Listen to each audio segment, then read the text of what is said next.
feels good. Looks like the Giants are going to win. All right. Oh, wait. Isn't your family, like, Giants fans or something? Yeah, they're probably... Is it a home game or an away game? It must be an away game. No, it's a home game. It's a home game, so they're there. Yeah. Yeah, your family's team is about to upset undefeated best team in football. Oh, no way. Patriots. Yep. Oh, that's awesome. Yep. They'll be happy about it. And I'm sure, yeah, exactly. You don't give a damn about this. Nope. All right. This is the special edition, Canelo versus Cotto. Or really, it's Cotto versus Canelo. I think Cotto fought tooth and nail to make sure that his name was first. He is the main attraction here. And if you need to some confirmation of that, why don't you look at how much each guy's getting paid? Because Cotto's taking home $30 million and Canelo's taking home 10. Yeah. But this marks possibly, although at least when you look at their ethnicities, their nationalities, another entrant into the long, fabled history of Mexico versus Puerto Rico, which, I mean, to date is one of the fiercest rivalries in all of sports. Let's do a little bit of history with this rivalry. So, in 1934, it mostly began. His name was Sixto, like 6 and 2. Sixto Escobar. He knocked out Rodolfo Casanova in Montreal. And this in 1934, this win would gain Puerto Rico its first ever world champion. Now, naturally, their second world title would also be a Mexico versus Puerto Rico fight. This time, Carlos Ortiz knocked out Raimundo Torres, gaining Puerto Rico their second world title. Mexico came back in the 70s, though. And since the 70s, you could say that this has been a really even rivalry. The 70s had Pepino Cuevas. He knocked out Angel Espada. And by the 80s, we knew what to expect from both sides. I think the rivalry was fully formed, and it became almost a stereotype for what these fighters were. By the 80s, we kind of knew what to expect from both guys. The Puerto Rican guys, they talked, and they boxed on the outside. They're beautiful boxers. Now, if you asked a Mexican, though, they wouldn't say that. They would say that the Puerto Ricans are flashy runners who don't have the warrior heart that the Mexicans do. And if you ask the Puerto Ricans, they'd probably say that the Mexicans were primitive animals who didn't know how to box. And all they came in to do was slug. Now, obviously, those sentiments are not true. They're true in some instances, but as a whole, I mean, you can't judge the fighters based off of that, because there were certainly fighters that didn't fit the mold both ways. Now, the rivalry, I think the rivalry just officially begins as like a thing in sports in 1981. And that was when Wilfredo Gomez fought Salvador Sanchez. That was a fight that was huge. It had the hype, and it lived up to it too, with in terms of excitement and entertainment during the fight. And we've had plenty of new additions to the saga since then. We could just go down the list. You know, Wilfredo Gomez versus Lupe Pintor, which is one of the greatest fights you'll ever see. Ivan Calderon, the light flyweight, I think he was a light flyweight champion for most of his career out of Puerto Rico, and his wars with Ivan Calderon. Or no, he is Ivan Calderon, but his wars with Giovanni Segura and Hugo Cazares. We have Julio Cesar Chavez, El Gran Campeón. He had his wars with Hector Camacho and Edwin Rosario. There's Jose Luis Ramirez, who also fought Edwin Rosario. Antonio Avalar versus Wilfredo Vasquez. Trinidad, Felix Trinidad with his wars with Yuri Boy Campos and Oscar De La Hoya and Fernando Vargas. And more recently, we've had Orlando Salido and Juan Manuel Lopez. Jorge Arce versus Wilfredo Vasquez Jr., although that was kind of a while ago. And then obviously, going back in history, Wilfredo Gomez versus Carlos Zarate as well. And now we have Miguel Cotto, who also had his wars with Antonio Margarito. Now we have Cotto, the old Puerto Rican fighter, facing the new young face of Mexican boxing in Canelo Alvarez. And my question is this the next addition to this list? Will this have the history that fight did? or not that fight, but the fights that were mentioned above, is this going to be as significant as the ones above?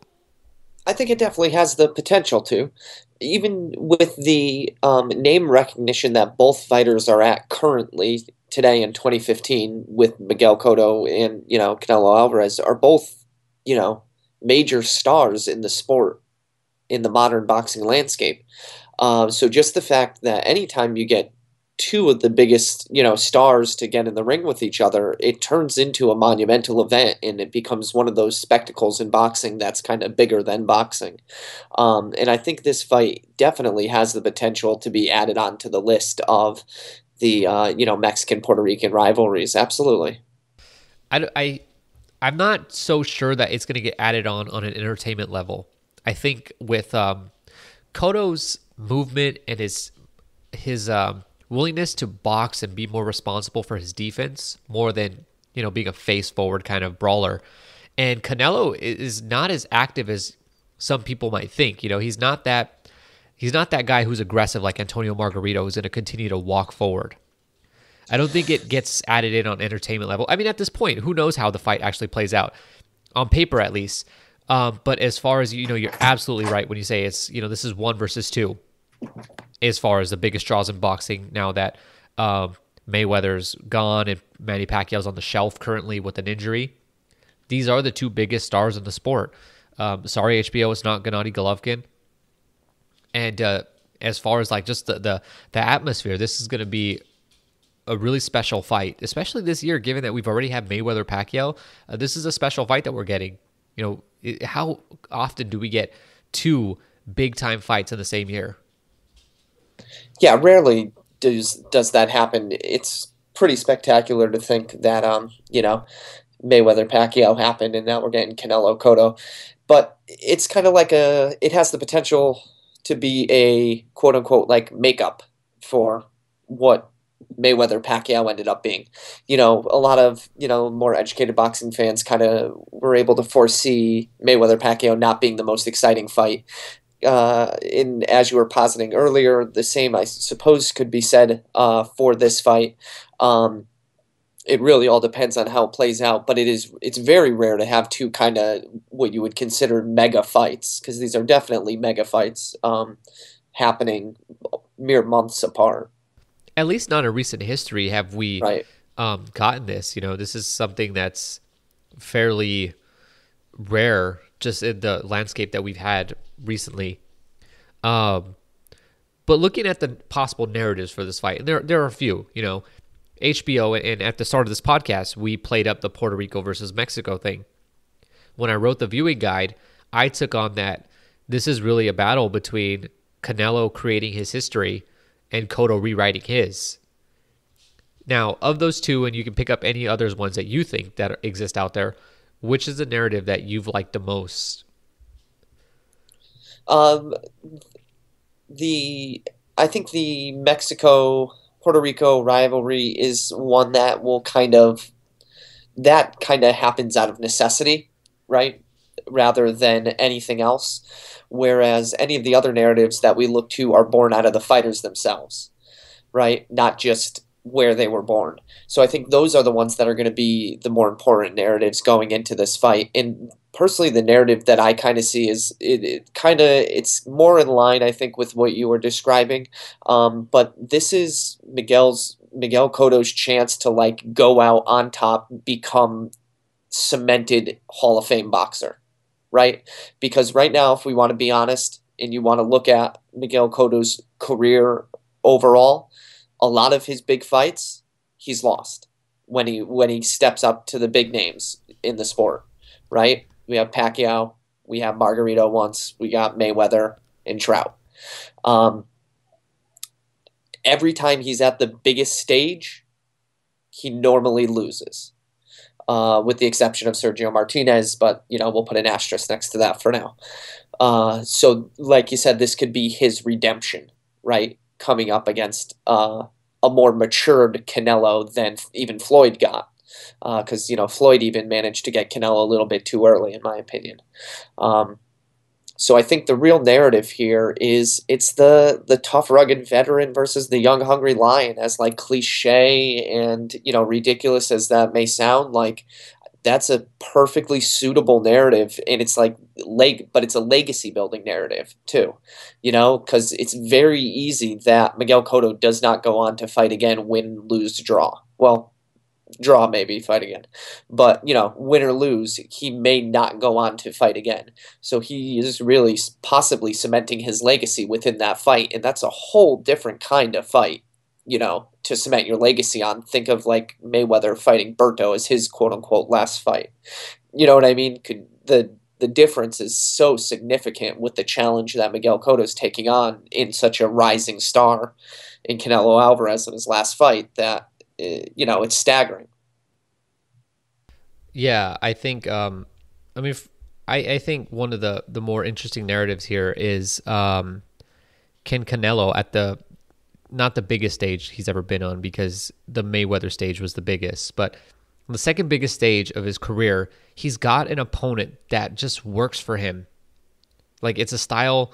Cotto brings a style that Canelo can flourish against. It's not exactly James Kirkland or Alfredo Angulo who will just stand there and take punishment.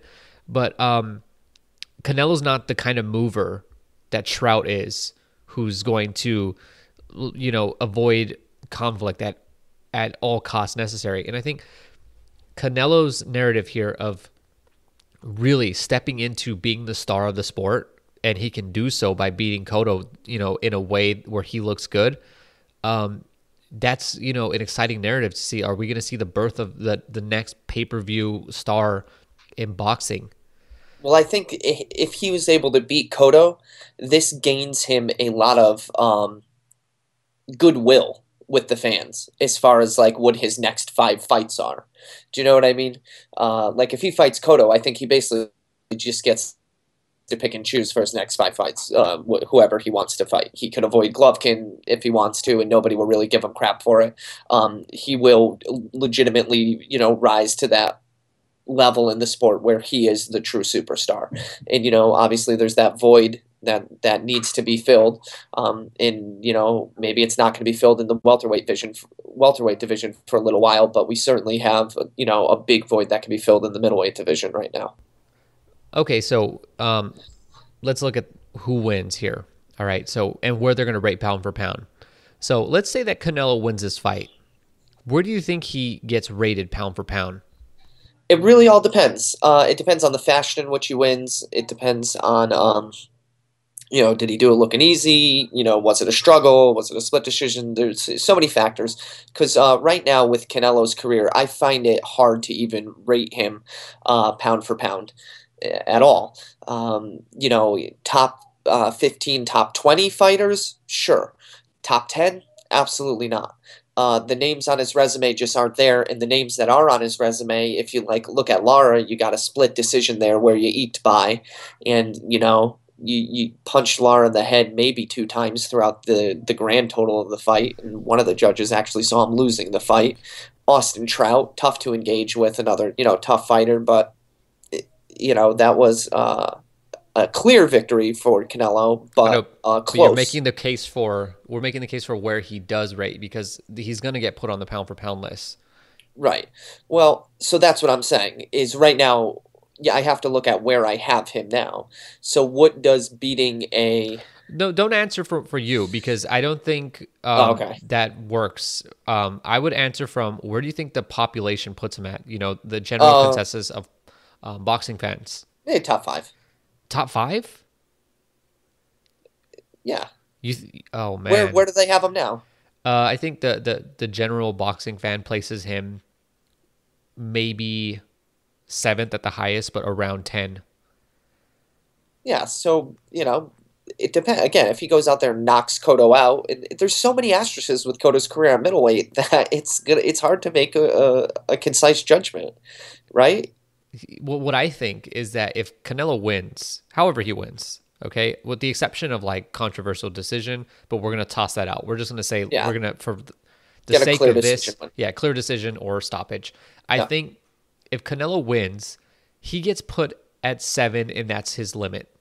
I don't think people put him any higher. You know why? Because I think that if he wins, people are going to look at Cotto and put his wins heading into this fight into perspective. They're going to Exactly. say, oh, Cotto's wins were against nobody, or like guys who he caught at the right time in the right place, all that stuff. But what The about whole, Cotto? well, the Say he whole, wins. now that's a different story. But a story that you could easily write very similarly, which is what I kind of just did a moment ago, which is, oh, let's look at Canelo's best wins. It's very easy to do revisionist history in boxing, right? Like when you go back and you kind of see like Kirkland was clearly shot and Gula was shot. Um, he caught Mayweather too early, close fight with Trout. This is his first, you can't say it's his first real test because Lara and, Mayweather were definitely tests. But how good is Alvarez is the real question. And I think, like I said, he's a top 20 fighter. So how high should that catapult Cotto? You also have to factor in that Alvarez is significantly bigger and like at least a true middleweight, whereas Cotto spent a lot of his career at lower weight classes. So that should hold some weight into how much credence you give him in this fight. And you know, uh, do you think it cements him in the Hall of Fame? We'll get to that after, but I think just to answer this question, I think that if Cotto wins, this fight will basically justify everything Cotto's done. People will kind of Right. forget that Gil had already quit, or that Sergio was incapable of walking without a cane. Right. And I think that Cotto gets placed somewhere between like 4 and 7. I don't think he cracks the top 2 or the top 3 at this point. But I think people will start to the general opinion out there will be that people actually do believe all the Cotto hype. Right. Well, this will be the okay. I see what you're getting at. Yeah, this will be the fight that if Cotto wins, okay, yes, he's a legitimate middleweight. Right. There's no the asterisk isn't so big next to Canelo as it is to Gil and Martinez and Rodriguez. Yeah, and I'm not saying I agree with that, but I think, as far as what is going to be the general consensus out there, that's what it's going to be. Um, you know, But they're never going to be able to get ahead of Golovkin. no, and if you have him ahead of Golovkin, you need to reevaluate your life because it's just not true. But that's the Um, thing; they could fight each other and still not be the champion of the division and blah blah blah, and still not get ahead of Golovkin. well, I mean, they're fighting at 155, which is Canelo and Cotto weight. Only they fight at that weight division. Um, and It's a it's a this is for the title of that division, but it's it just is not a a division that pairing. actually exists. What a pairing of these two fighters have both been recently fighting at 155. It's like a match made in 155 heaven. It is. All right, Too so funny. this is probably going to be Miguel Cotto's last fight if he Yeah. loses. Oh, even I Now, don't know. and it might be even if he wins. I mean, it If really even if he depends. wins, that's what I'm saying. This is like, hey, go out high. You know, I So could see, the but the first question go. is, where do we rate him all time following a win or a loss? Well, I mean, all time, like I don't know, man. Like he's not on any like all time great lists. You He's know what I not. mean? I mean, you'd have to narrow the list down considerably to like all time great uh, Puerto Ricans who are born in or had a debut in 2001 that were born born in 1980. No, I'm kidding. But do I think he's an all-time great fighter? No, I think the majority of his fights that he fought the top level of his competition, he lost. If you just like, I'm not a Cotto hater, and I think that he's probably going to win. I think he has a really good chance at winning this fight. But if you go back in his career, he lost the biggest fights. So does that make you an all-time great? It makes you awesome because you took on the best challenges, and that's fantastic and what we want to see out of fighters. And I don't want to, discredit him for that, but he still lost a lot of his biggest challenges. Yeah, for me, Cotto's really tough to place. I think he's like an anomaly in the sport. I mean, for one, right now, he doesn't really fight at any division that really exists. So let's start there. The other thing is that, as you've said several times, and you keep beating it into the head of the poor Cotto fans who are listening to this, Cotto's never beaten a legitimate pound-for-pound fighter. Not at the time that they were rated in the pound-for-pound. His best win in his career, was it Shane Mosley? Mosley? Yep. Which was a close fight. He didn't, destroy Mosley. Or was it Molinagi, who was undefeated at the time, but took a massive step up in his competition when he met Cotto? Exactly. I'm not quite sure. But we're reaching back to 2006, 2007. Right. And was it his war with Ricardo Torres where Cotto was almost stopped twice? At least Torres was undefeated and a feared fighter at the time. What I'm getting at is that Cotto doesn't have that signature moment of his career. The moments that Cotto has in his career are great, but not because of what he's actually accomplished, but because of the moment, the drama that was there. Yeah, it's not because of the level of competition. It's because of how intense and how much heart and how much passion and was being fought with. Do we give him any credit for winning 2 or 3 rounds against Mayweather? Well, I say he won a lot of rounds against Mayweather, like 4. No, that's at the most generous you can give it is 4 rounds at the most generous, and you can do that with Pacquiao though. His fight with with Mayweather, some people do. So doesn't mean you can't. I think so. That's what's tough to place about him is it's fans of Cotto get very upset when you discredit him because I think he's provided such entertainment and excitement and taken on the best challenges. You know what I mean? So I think whenever you're critical of Cotto, his fans will come out and get upset about it, just like fans of any fighter will. But when you have to objectively look at his career, you got to look at you have to just see it for what it is.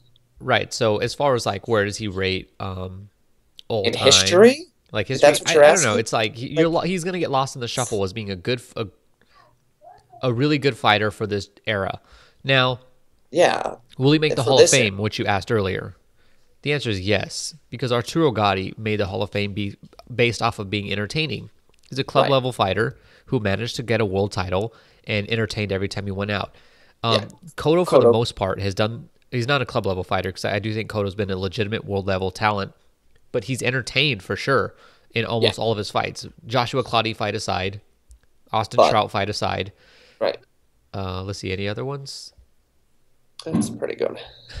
With the exception of those 2 fights, Cotto's. The Mayorga fight was not that interesting, but for the most part, Cotto has been a really entertaining TV, can't miss kind of fighter. Absolutely, it's catapulted him into stardom of being one of the top 3 draws in boxing. Regardless of his level of opposition, you can't deny that Cotto is a popular fighter. There's just no denying that.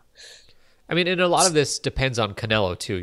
What Canelo goes on to do, because obviously he's still really young and has a long future in boxing ahead of him.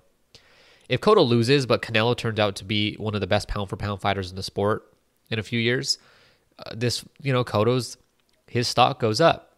Yep. At the same time, if Canelo crashes and burns here, Cotto ends up looking like a bum because he beat up on young Canelo, who continually tried to tell everybody that he wasn't ready and yet kept getting decision wins. What about if Canelo wins? Where does he go?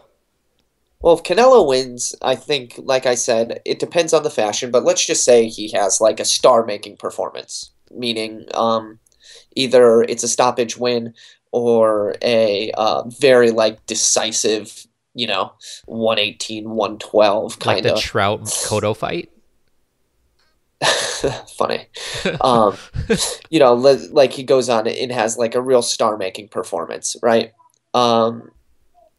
like I said earlier, I think that garners him a lot of goodwill with the fans. Which by that I mean I think they'll allow him to not have to fight Golovkin immediately. Although the last thing that I read, and you could be more up to date on this than me, is that the WBC has a 90-day. The winner of this fight has 90 days to ink a fight with Golovkin. Is that still the case? You're seriously asking me if the WBC is going to keep their word I'm on not asking you if they're keeping their word. I'm asking you if that's the last thing that they've said. I don't know that that's the last thing they said, but does it matter? No, Well, because the WBC is a Mexican organization that is going to force a Mexican fighter to do what he doesn't want to do. Well, or does he not want to do it? He's managed this far to step in the ring with everyone I think who they said he wouldn't. well, they said he wouldn't fight Trout. They said he wouldn't fight Mayweather. They said he wouldn't fight Lara. This is exactly. So this is Canelo we're talking about. This dude will fight anybody that anybody wants to see him fight. Anybody that says, "Oh, this will be a good fight for you," he's like, "Well, let me fight him then." Anybody they say this will be a bad fight for you, he's like, "Bring it on." Yeah, exactly. He's like, It "Oh, doesn't matter. he Yeah. should never fight Andre Ward." Well, how much does he weigh? And pretty soon, he's fighting Andre Ward, which would be stupid of him. But anyway, I think So I think it garners him enough, goodwill to get a voluntary defense and then, have to fight Golovkin sometime late 2017, early 2018. which would be smart. I think Absolutely. Make some money off this. If he wins, this is going to catapult him into a little bit of more stardom. Granted, I mean, he's in stardom already. There's not much catapulting going on with Canelo. That was kind of a poor choice of words. But it certainly will garner him more respect in the quote-unquote hardcore fans of boxing. which does he need? I don't think so. I don't think he needs that because I think we all by this point, I mean, just the Lara fight alone was like you didn't need to do that, right? Canelo, we were sold on you already. That was a stupid thing for you to do. Right. If anything, it just gave us more reasons to be super critical of him. But Huh. I think if Canelo wins, Cotto's an old man. And if Canelo wins, Cotto was an old man who never deserved to be at middleweight. Let's face it. right, and that's what everybody's going to do because Canelo's the kind of fighter that he just gets haters. Exactly. He's a good-looking young He's kid. an attractive young guy. Yeah. People, he's hard to connect with because of that. I mean, With Cotto, everybody's got tattoos and a bald head, and just keeps their mouth shut and just fights to be good and whatever. Whereas Canelo's like, I'll red ride hair. a horse bareback down a beach. Yeah, you wouldn't be off base if you said Canelo's a little flamboyant because he is. But at the same time, what is so He does it endearing good. about him is he's got that like, when you listen to him, he's like, no, this is a real Mexican fighter through and through. Oh yeah, without it, there's no doubting his cojones, right? Yeah. There really isn't when he talks, and just his choice of opponents. You could really, you can't make a case against him. Right. And I think the natural path from here is Golovkin. Obviously, it's what people want. It's what people All are going roads- to ask for. All roads lead to Golovkin. Ultimately, They do. yeah. Yeah. But, just putting Golovkin aside, because I think if you're Golden Boy and you put Canelo immediately in with Golden Boy, not Golden Boy, that would be interesting, though, because Canelo would probably knock him out in one round. But if you put Canelo in there with Golovkin, I just got to question Golden Boy and how stupid they are at promoting their fighters. Well, Because then you have to ask yourself, who's actually in control? Is Golden Boy the company that actually allows their fighters to be in control? Because that's what it appears to have been with Canelo's career so far. Yes, and that's to But Golden putting Boy's him detriment. in, yes, but putting him in directly with Golovkin post Cotto is just a dumb move. Let the kid get some momentum. I don't care. Build the fight, marinate it, Bob Arum it, whatever you want to do. The fight's fine marinating for a year, say, and letting Canelo fight 2 fights, let Golovkin fight another 4 or something ridiculous, and, bring them together at the beginning of 2017. We've just learned that you can let a fight marinate for 6 years, and you'll do more buys than you ever would have. You can shatter records with that number. Yeah, but you also kill the entertainment experience. So you have to weigh the options there. You have to. There's a balance, Right. but And the so what promoters are looking you at can look money. to that and just be informed by that when you make your decision on what's going to be next for Canelo. It doesn't mean you have to let this marinate that long, but you can consider that when you say, well, we have Turiano Johnson also. Yep. We could let Canelo fight him and get used to full 160. We Right. could, you know, build David Lemieux up and bring him back for Canelo. That would be the thing to do. The thing to do would be to get Canelo up to full 160 over the course of maybe 2 to 3 fights. Because this 155 BS is not going to do him any favors in a fight with Golovkin unless he tries to drain Golovkin down to 155, in which Which case it's Golovkin going to probably be would. irrelevant because Golovkin could make 155 no problem. You know what I Well, mean? that's what they say. I don't know. No, I promise We've you. yet to see that. Yeah. I don't think it's smart. I actually think it's It's a really stupid thing. And if Golovkin's team agrees to that, they're idiots because they have more leverage here than they realize. I don't know Um, that they have more leverage. They Canelo's going to be a popular attraction whether he fights Golovkin or not yeah, but who amongst is there for the him to Mex. fight? It, Like, who is the fighter out there other than Golovkin that fans are like, no, we want to see Canelo in the ring with that guy? well, that's what I'm saying. It doesn't matter. It's going to be like people are going to pay just to see Canelo fight. Like there's a big enough Mexican fan base that could support Canelo no matter who he fights. Like Golovkin's team doesn't have a significant amount of leverage in that fight. Amongst hardcore fans, yeah, sure. There's no one else you want to see, but as far as like against the 2 million people who are going to buy a Canelo pay-per-view, like those aren't the hardcore fans. Those are just the fans of Mexican boxing wanting to support the best Mexican boxer out there.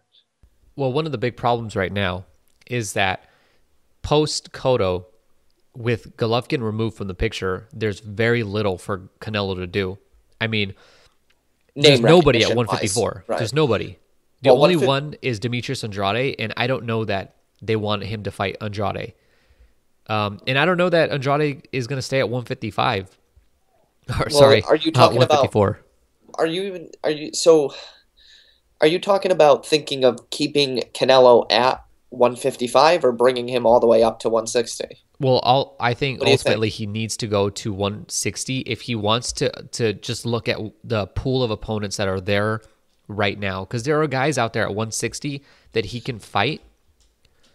They're not a Give me a lot guy give me a guy at 160 who he could fight that won't fight him at 155. that won't fight him at 155. Yeah, I don't think David Lemieux does. maybe not. But I think the Um, majority of 160 fighters are going to drain themselves for that payday.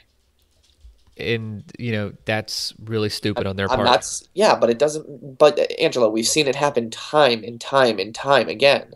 Like fighters drain themselves for paydays. But This is it's not a smart doesn't move for doesn't matter. Canelo's handlers though, because you don't want people able to build such a strong case against your guy, because when he ultimately does fall, there's no resale value of Canelo. Whereas if he fails and then the articles come out, it's like, well, Canelo did, drain all these guys. His wins really meant nothing. And now you have it's easier to bring him Criticize. down.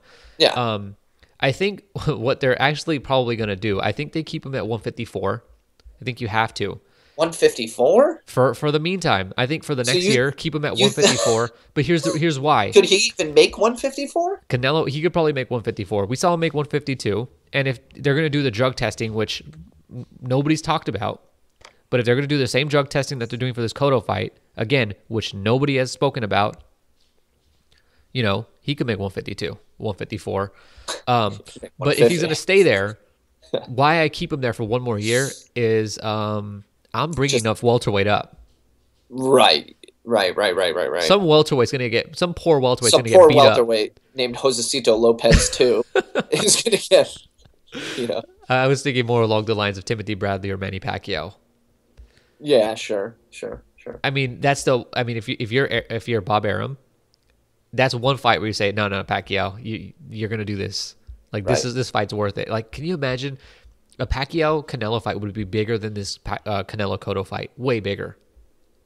I remember somebody on Reddit had posed a Pacquiao Canelo fight probably a year or 18 months ago, and I called them crazy. I'm like, you're just absolutely insane. There's no way those two fighters are so like. I'm like, Canelo's a natural middleweight, like, and Pacquiao is just way too small. I could just never see that fight happening. I just can't. Yeah, The but size discrepancy makes it pointless. put on your Bob Arum goggles. No, I understand, but who knows if Pacquiao has any speed left? He could probably just box circles around Canelo, who can't cut off the ring for the life of him. Exactly. I think that fight's a So little that's not a closer, smart. just but Might not be slightly. smart. It's slightly closer than we think, because again, this is something that oftentimes fans fall into, and that's considering power over Right. other things like Size actual boxing over. ability. Right. Considering power and size as advantages when they aren't necessarily always advantages when you're going in to fight a boxer. And that's exactly the trap that people are falling into with this Mayweather Cotto Pacquiao. Canelo fight, I think. Nobody. Pacquiao's last knock. Paulie Malignaggi had more knockouts than Pacquiao the last 5 years. All right, so what potential big fights are left in boxing after this one? Canelo Cotto. And Okay, let's throw winner Golovkin versus Canelo out, because like we've already talked about that one. But and this doesn't have to be with Canelo or Cotto, but just in boxing, like, what are the next things to look forward to? Sorry, Kovalev Stevenson is still on my radar. Does anybody remember those two guys? It's still on my radar as a good fight. I don't care how far off into left field Stevenson's gone. That's still a fight that I think needs to happen. Or how racist Kovalev has been lately or whatever social media. Crazy racist, yeah. Kovalev's been. They take away his Twitter. He pops up with a racist Instagram. They take that away. Next thing he's a tweet deck. I think, just getting off topic for just a second, I think Main Events has done a really bad job this past year with Kovalev. The Pascal fight was cool. Pascal fight was great. Yeah. But the Muhammadi fight was just disgraceful. And they haven't kept him as active as they usually do. He's only fought twice, and he's only going to fight twice this year. And it's almost like Kovalev doesn't exist for me unless somebody brings up light heavyweight. Like, he's not on my mind. And that's what they did with Golovkin, and they're continuing to do with him. And that's what I thought they were doing with Kovalev by keeping him fighting all the time so that he stays fresh in everybody's mind. And you always have his last knockout to compare to, so that whenever pound for pound or some conversation of who are the best fighters in the sport pops up, they're there to be brought up. And by that, well, just out of sheer, you're right, just from sheer volume of fights. When you're fighting 4 or 5 times a year, it's hard to be neglected just because you're getting in front of people's faces so often. Yeah, like you forget about the Cedric Agnew fight because it's like, well, but he's already fighting again. He's already about to fight, this guy. I can't ever forget Cedric Agnew's family, ever. So like the Muhammad, like how many times have we brought up on this podcast the Muhammadi fight? Like, I feel like we bring it up once every couple of weeks. I can't believe he's fighting Pascal again. Oh, which is worse, the Muhammadi fight or the Pascal fight rematch? I don't know. You're the big Kovalev fan. Come on. Which one are you more like? Which one are you not gonna talk about when somebody asks you about Kovalev? Muhammadi. It's like, what did he do between this time? Nothing. I'll play devil's advocate. He has WBA, IBF, and WBO. That's a lot of mandatories to juggle.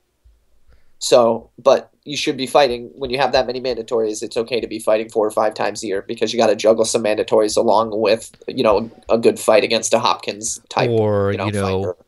Or they could have, Hopkins was the mandatory, or no, Hopkins was a unification, but, right. Or they could have just let the Stevenson fight go to purse bid and get it done with, right? Have it, right. Yeah. All right, so that's one. Kovalev versus Stevenson. What's another one? Kovalev versus Stevenson is the other one. I just named one. It's your turn. All right. You're gonna give some freaking strawweight fight or something. Freaking Hecky Butler versus Juan Hangman Ayathan. That's a huge fight. Huge fight amongst about 8 people in the world, right? Who don't have Butler or Menayathan as a last name. I think I'll go. I mean, this is an obscure one, but I think this is a big one, and it is Inoue versus Gonzalez at 115. Oh, so Gonzalez Estrada 2 is off the table now? That's no longer the fight people want to see? It was never the fight people over the Inoue fight. No way. No? Okay. It's a big fight, no doubt. I'll take it. Okay. But that's not a big fight. It's not. We're talking pay-per-view, so I failed on that one. We're talking pay-per-view? Oh, yeah, you totally failed. Yeah. So I make a good co-main. Co-main, sure. Yep. Make a great co-main. Yep. You even bop that one down to the third slot. All right, fine. I'll take an easy one. Khan versus Brooke. Smith? Oh. Ishe Smith versus Ashley Theophane? Yeah. Or no, actually, Ishe Smith versus Oscar De La Hoya with the recent drama. Recent, yeah. That'd be a good one. Sure. Khan Brooke. Yep. I don't know that that's pay-per-view here, but in the UK, that's a big fight. That's big UK pay-per-view. Absolutely. I honestly think, Froch Groves 3 is a fight that needs to happen. Why? Do you also support public executions? There's unanswered questions. Like, is George Groves still awake yet? Yeah. No, we're gonna need a better one than that.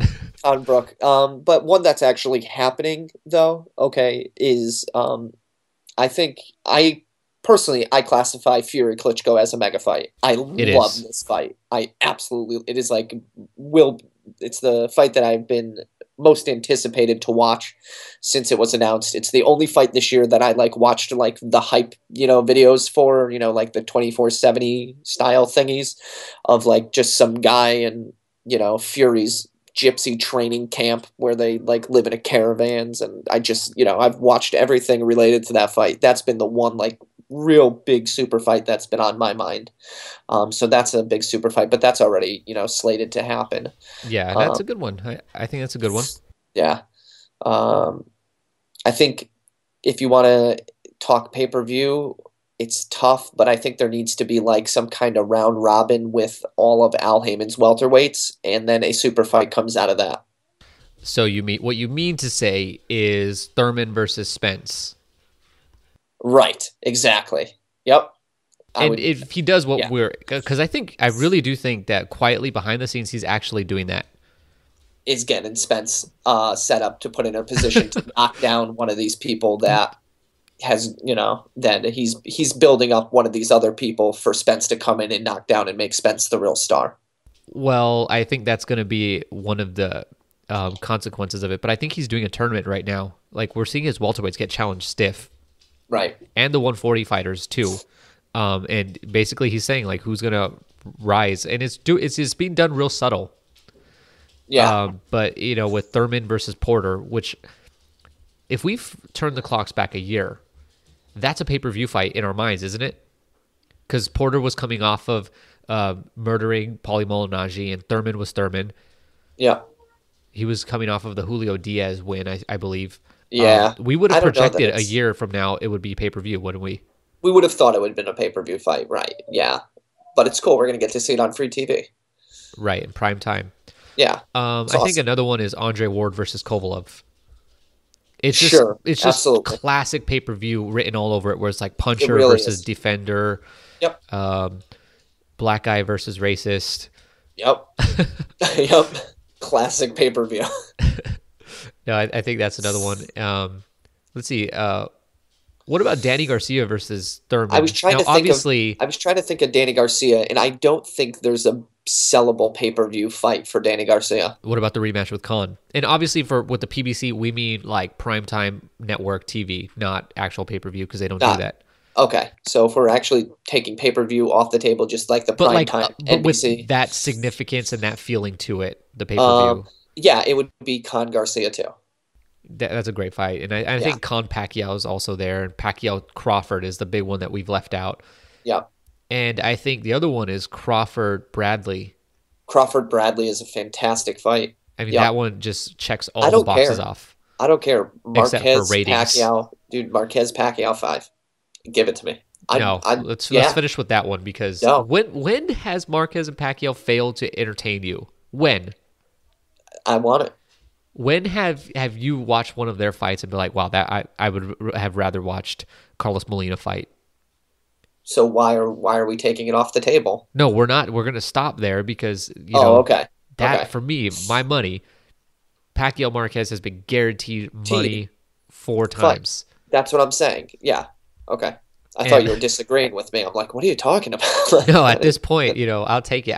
If I'm Pacquiao's team and I want a good pay-per-view fight, but I don't want to risk him too much, I'd do Marquez again. yeah, I'm saying like, no, Terrence Crawford, you're too small little for too me. young. Yeah, You're too much from Nebraska. way too Nebraskan. Yeah, you got to come up with some excuse. And with Bradley, I'm like, we beat you twice. Yep. With Colin, Yep. I'm like, what am I going to do? Knock you out? Yeah. What do you want to get knocked out? I don't want to end my career on a knockout. So, or Pacquiao's like, that's a waste of 12 rounds. You've been beaten like 5 times already. So, Yep. uh, Yeah. I think Marquez is a good pick. now this is also assuming that Marquez can still walk, Yeah, let alone box. right? Because what is he at, like a Sergio Martinez level with his knees? I don't know. Or is he like at a cheeseburger level with his Maidana? There's no way that Marquez lets himself go like that. No, I know. All right, so with the Cotto Canelo fight, what's the most unlikely So, finish you can think of? Unless you've but hold on. got go for it. Just to jump back 1 second. There's a lot of super fights. We just named at least 10 very big fights, most, if not all of which are completely possible given the promotional landscape. You know what I mean? But So boxing is dead, so so I'm just trying to like let it be known, there are plenty of fights. And then obviously, um, we got Holly Holmes is going to be coming back to boxing. She's going to fight be Mayweather. fight Mayweather, and that's going to be There's so many great fights that you could make that like have that pay-per-view feel. I mean, we could just like rattle them off. We could go, but like, there's almost for all the champions in every division, there's like one for you. Yeah, James DeGale versus Arthur Abraham. That's a huge fight. that is a great Or fight. Badu Jack versus James DeGale. That's a terrific fight. I just love to. I want DeGale to keep winning. We got What about Frampton Badu coming Jack? along. We got Frampton Quigg. Come on, I mean that's already signed. But It's what happening. about Yeah. Badu Jack? Shh. Badu Jack Crickets, huh? Hey, Golovkin should move up and try to fight Badu Jack. moved. Get another Where's he, title. what's Jack at? Super? Yeah, it's Super? one Yeah. division up. One division up. Yeah. All right, so Anyway. what's the most unlikely finish here? The most unlikely one- finish.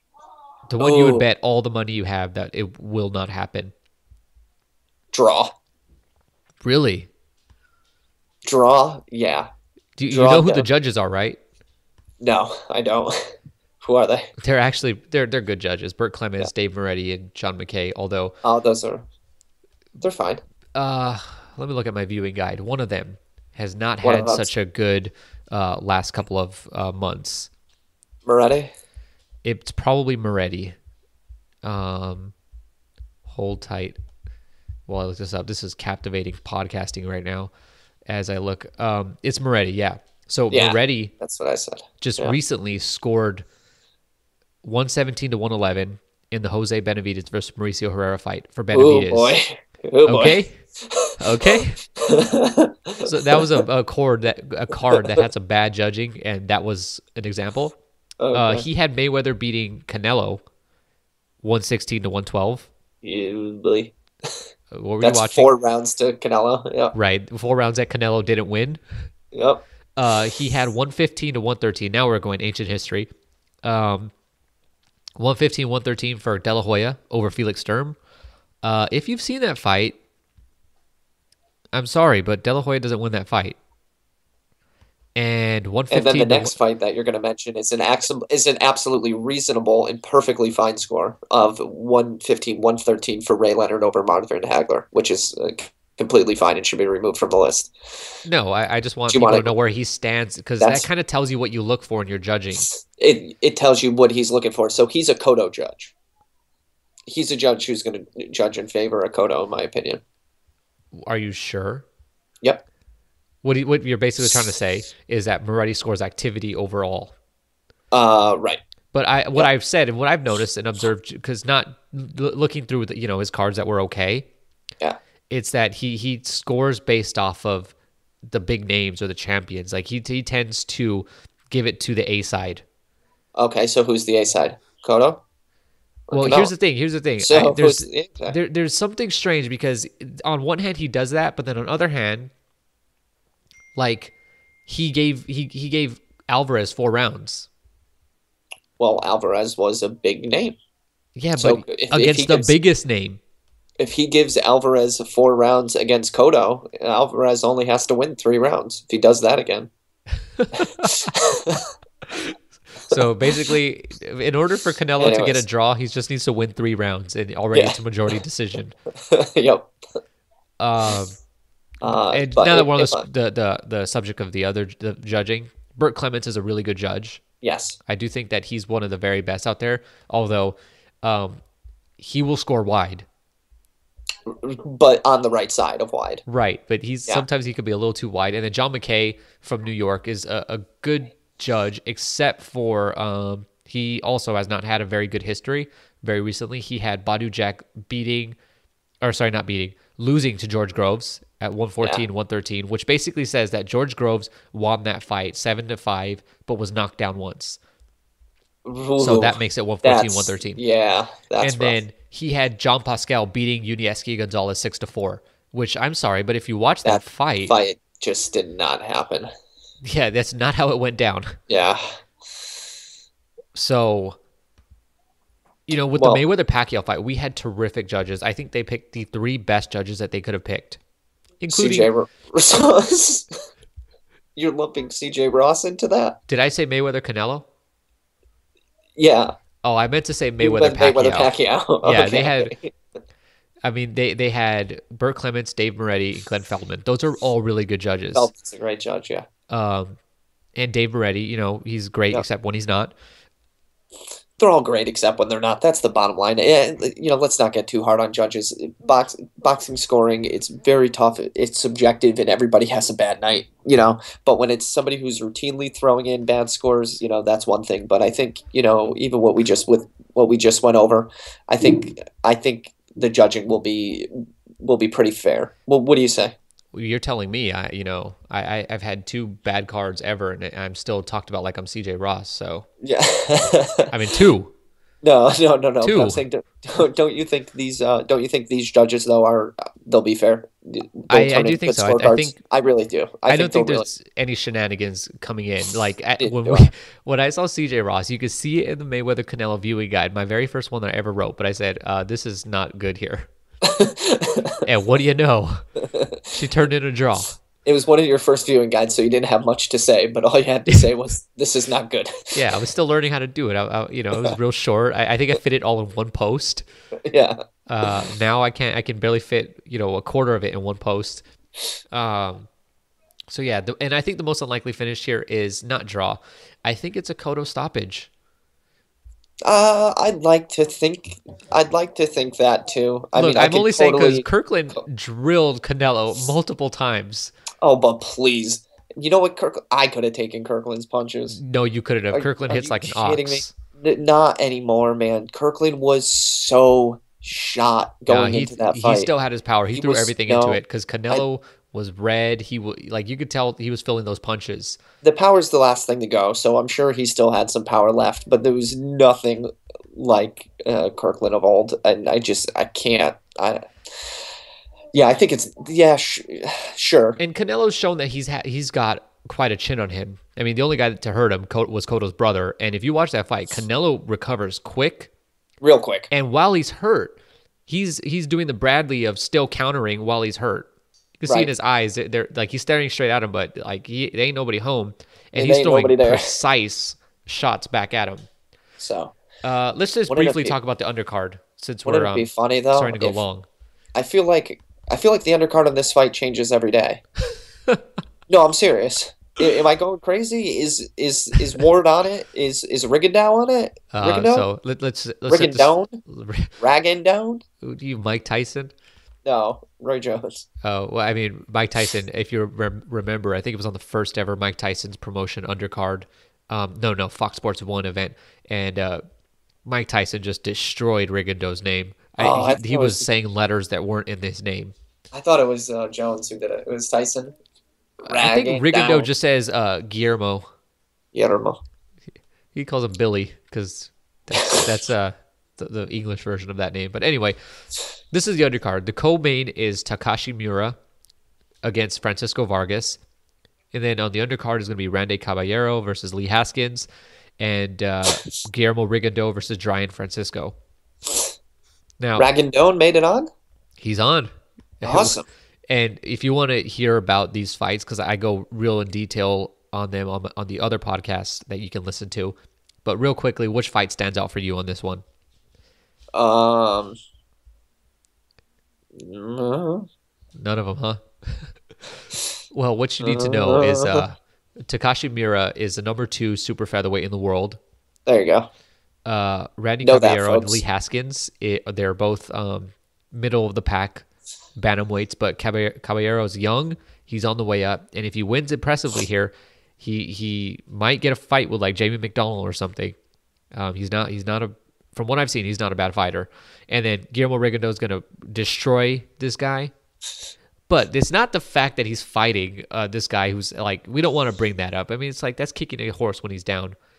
I think that's how the phrase goes. Yeah. The thing here is it's like, well, Guillermo Rigondeaux's fighting. He's fighting. He's fighting on U.S. soil. Yeah, and he's like actually fighting. You know, he hasn't fought at all this year. He's fighting in the MGM Grand. Technically, no, he's fighting in Las Vegas. Correct. Las Vegas. But they're fighting Where? at the Mandalay Bay. At the Mandalay. This is at the Mandalay Bay. Oh, yeah, really? I think the MGM Grand. They're like. They're redoing it or something, right? No, I think they're boycotting boxing. They're upset like a child because Mayweather took his ball to go home. They're like, fine, you don't want to fight? Then we're not letting anybody fight in us. We'll just host Nevada Suns female basketball games. I don't know. Do they have a basketball team? I was about to say, I don't recognize that team. No? Okay. No, Nevada doesn't. I mean, they're just probably doing magic shows and stuff. Yeah, that makes more sense. David Copperfield. Disappearing stuff. Yeah. He's going to disappear Rigondeaux for the next year, probably. After this performance. No, I think Rigondeaux signed to Rock Nation, so we should be seeing him in action a little more frequently. On BET. I don't think they really... TVs are going to get shot when Rigondeaux comes on. That's the funny thing is people, he's gonna get booed if there are people in the audience at this point.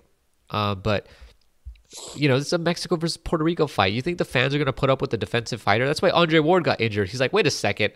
He's like, this is my Cotto knee hurts. Canelo? Yeah, my knee hurts. I'm not fighting on this undercard. Give me some people who are gonna appreciate what they're about to see. Like put Rigondeaux and Ward on their own card. Yeah, because at least everybody who comes and who tunes in, like they're gonna appreciate what they're seeing. They know or at least they know what they're getting into. You know? Yeah. So Golovkin can have his Gonzalez, and Rigondeaux can have his. Ward can have Rigondeaux, and then at one point we'll let them meet. Yep.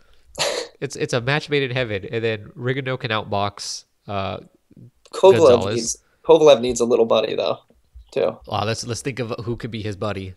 Hecky Butler. No, but come on. First of all, it's a minimum weight. There's no way a minimum weight ever makes it on American TV. That's what they said. Unless Al about Heyman gets some idea. Geez, who could it be? I doubt it's gonna be Inoue because Inoue has like his a life in. Well, maybe it is because Inoue has said that he wants to come to America. That he's planning to invade America next year. That could be it. That's his little buddy. That could be his little buddy. Boxers and the little buddies. I mean, who else is there? I wish there was like a Russian one so they could at least be united. Maybe it's Gamboa. Maybe it is Gamboa. Wouldn't Gamboa be a good mix for Kovalev? He'd be the perfect Kovalev. Yeah. Yep. Like Gamboa, when he looks in the mirror, he sees Sergey Kovalev. That's why Gamboa's over here calling out Floyd Mayweather and calling out Canelo. He wants to fight Bradley. Oh God. He's been sending tweets to Mike Alvarado to say come out of retirement. I'm serious. I know. I heard that. I did hear that. No, I'm just joking. Poor Alvarado. No, he wants Alvarado bad. All right. So on a scale of 1 to 10, how hyped are you for this fight? Very. I'll throw that at like a 9.5. I'm really excited for this fight. Does it have the big fight feel for you that like Mayweather Pacquiao did? You know, was driving by a package store the other day. I saw a fight poster in the package store. You know, like there's For all you people on the advertising. West Coast, a package store is a liquor store. Liquor store, yeah. Um, there's posters everywhere. I'm seeing commercials on TV. It is giving me it's given me a bigger fight feel than Golovkin Lemieux is for sure. Oh, you What had to about throw you? that in. You had to throw that in. I'm one of Golovkin's biggest K2, supporters, man. K2, and Golden Boy have been sitting here like, please don't bring up Golovkin Lemieux. Like, just no comparisons, please. Just no comparisons. Don't do it. Don't make them fight so close together. No, I, I think I remember telling you and the guys before Golovkin Lemieux was like, I don't feel it. You know, Yeah, well, I didn't it even was write the viewing guide. You wrote it because I was like, what am I gonna say here? I tried to write it. I was like, I got nothing. Like it's just not there for me. yeah, I think this fight totally has the big fight feel, in my opinion. It really does. I'm really excited for it. We're having people over the house. It'll be a good time. Yeah, you know, I'm not.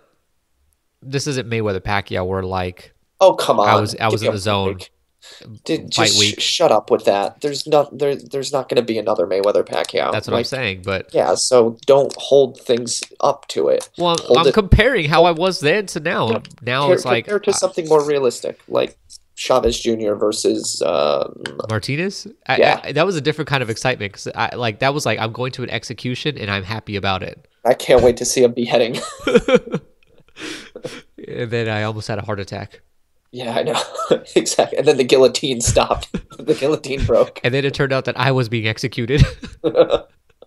No, I think this is on the level of. I think this is probably on the level of Pacquiao Bradley too. Like I Oh, was just more so than that. set that okay, Bradley's improved to the point where this is going to be a good fight. This could even be a war. Yeah. Yeah. I'm a little more I don't know, I'm a little more I was excited for that fight though. You're right. That was a very intriguing fight going into it. And, you know, ultimately not so good. Um Well, well, okay, I want two things from you. two things for me. Give me an entertainment rating out of this fight. Dud or hit? Ooh, I don't think this is gonna be as entertaining as people think. I know you don't. That's why I'm asking you. I think 3.5 out of five. Okay. How many buys? What did Rousey home do? Ooh. No, you know the funny thing is Rousey, her fight before this one did almost 1 million buys. She does 1 million buys? It was 900 something. Wow, I had no idea. Me Wow. either. When I looked that up, I was trying to make the point that MMA is just like laughably behind boxing. Whoops. I looked up Rousey's thing because I was like, how big is a star? At the same time, I looked it up. I'm like, oh damn, I'm gonna shut my mouth. I mean, How many she buys? connects with people. I think this She does does. 1.2. Yeah. Yeah. I think anywhere between 1.2 and 1.5. Yeah, Anything like over 1 million is successful.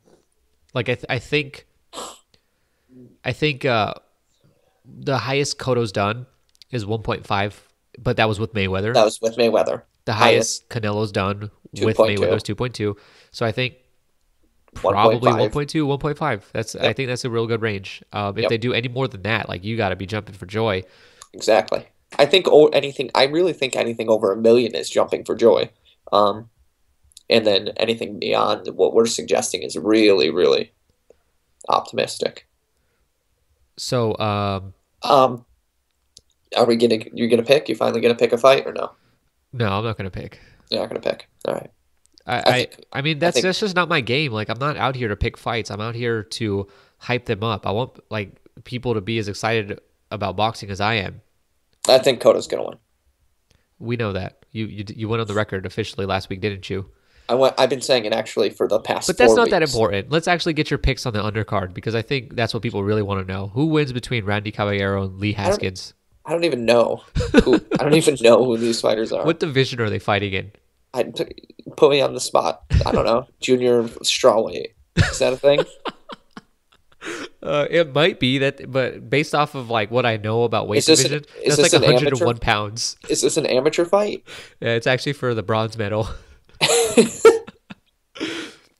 It's for the bronze medal. All right, so that's it for this episode. We have another episode coming up this week where we'll actually go over news and recap PBC's Fight of the Year entrant from last Friday. If you haven't seen it, Edwin Rodriguez versus Michael Seals. You should first hand in your boxing fan card, and you can get it back when you watch that fight. Exactly. You don't get it back till you watch it.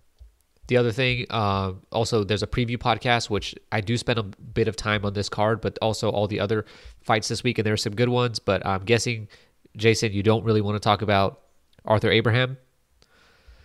Oh, I know who he is. He's that guy that just knocked out Ronda Rousey, right? That's not funny. Are you trying to say that Holly Holm looks like a man? No, I wasn't trying to say anything. I was just messing around. All right, fair enough. Who's Abraham fighting? Martin Murray. Oh, that's a great fight. That's a really good fight. It might be. If Abraham comes in guard mode and Martin Murray's always in guard mode, this is going to be boring.